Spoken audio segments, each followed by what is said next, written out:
muestra en la etapa preesquemática del dibujo infantil para niños de 4 a 7 años. Según el autor Victor Lowenfeld en su obra Desarrollo de la capacidad intelectual y creativa de 1949, ya que como podemos observar en este dibujo intenta representar ciertas formas relacionadas con el mundo que le rodea, como puede ser su casa, un árbol y a sí misma. Sin embargo, tiene una conciencia del color propia de la etapa esquemática, ya que el color para ella es mimético y no simbólico. La concepción del espacio está unida a su propio pensamiento. La figura humana tiene aspectos de monigote. Los principios generales de Ricardo Marín Viadel, según su artículo de 1988, El dibujo infantil, tendencia y problemas que se observan en los dibujos de Emma suelen ser: abatimiento. En este dibujo se observa que lo que tiene forma vertical, como la casa y el árbol, lo representa visto de frente. Otro de los principios que se da es el aislamiento de partes, sobre todo en manos y en el pelo, ya que lo representa compuesto de partes. Línea base. Emma no dibuja una línea base como tal, sin embargo, en todos los dibujos aparecen las figuras apoyadas en el filo inferior del papel, ahorrándose dibujarla. Simultaneidad de punto de vista. Emma dibuja los pies de la figura de frente, aunque no se vean en esa posición. Lo dibuja así porque sabe que están.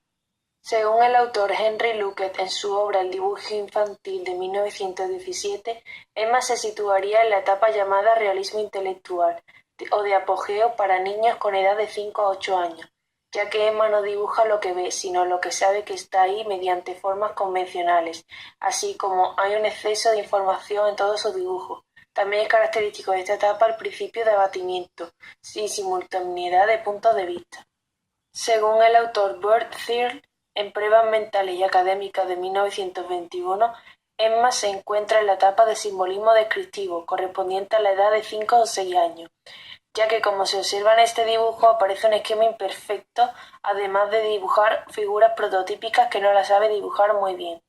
Y por último, según el autor Howard Gardner, en Influencias culturales de los dibujos infantiles de 1984, Emma se encontraría en la etapa de florecimiento del dibujo, correspondiente para la edad de 5 a 7 años, ya que se reconocen más historias sin necesidad de contarlas. Vemos distintas formas, tamaños y colores que utiliza para representar su dibujo. Este caso de Emma lo podemos relacionar con el artista Matías Sánchez, ya que en su obra podemos observar figuras de gran tamaño como las que se reflejan en el dibujo de Emma. Biología según el test de Cupid de 1989. Tras observar el dibujo de la casa de Emma hemos obtenido la siguiente información.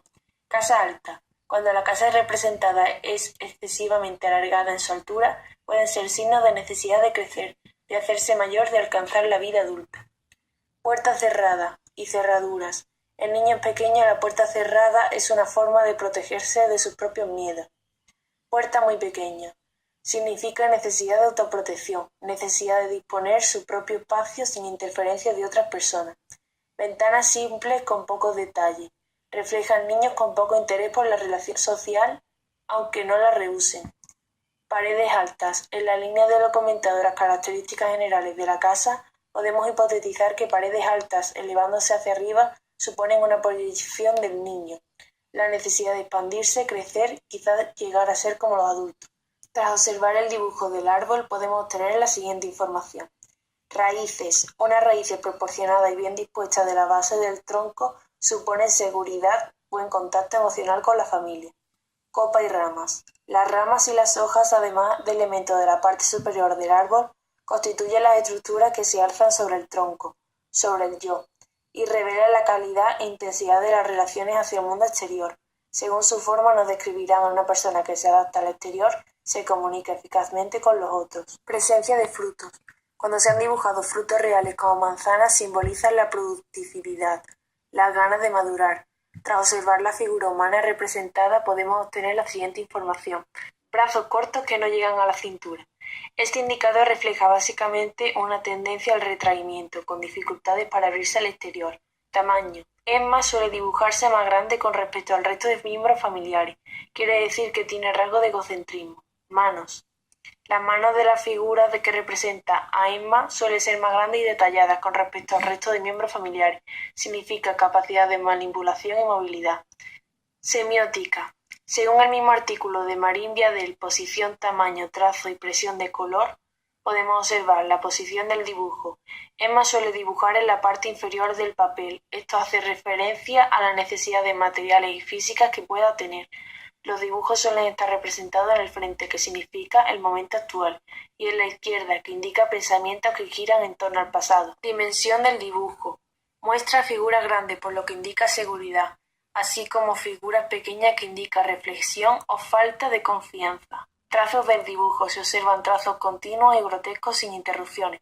Representa nerviosismo y ansiedad. La presión del lápiz es fuerte. Esto indica mayor agresividad. Por último, colores del dibujo. En los dibujos de Emma predomina el color amarillo, que indica curiosidad y alegría de vivir.